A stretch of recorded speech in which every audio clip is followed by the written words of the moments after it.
Hello everybody, Assalamu alaikum. This is Muhammad Hashmi and welcome to MH Computer Academy.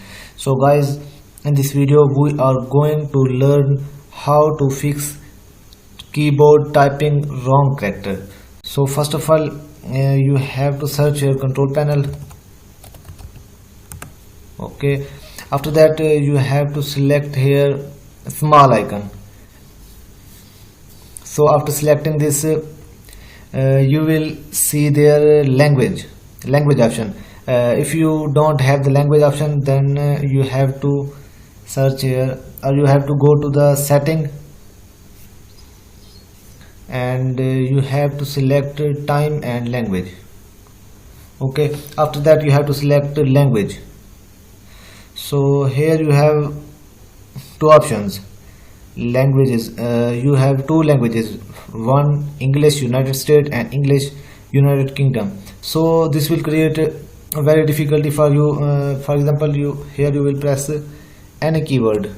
For example, you press 2, you press 4 mean here you will feel the difficulty of the wrong character. You have to face the difficulty about the wrong character. So you have to choose. So first of all you have to select this and remove this.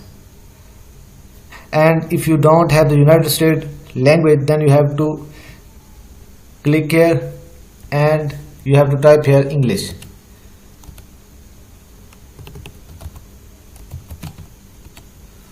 Okay, after that you have to select English United States. So this language I have already selected, and you have to select this and next. So after that your problem will be fixed 100%. I give the surety. So I hope friends this video will be very helpful for you and you liked it. So please like this video, share, comment, and don't forget to subscribe my YouTube channel. Thank you so much.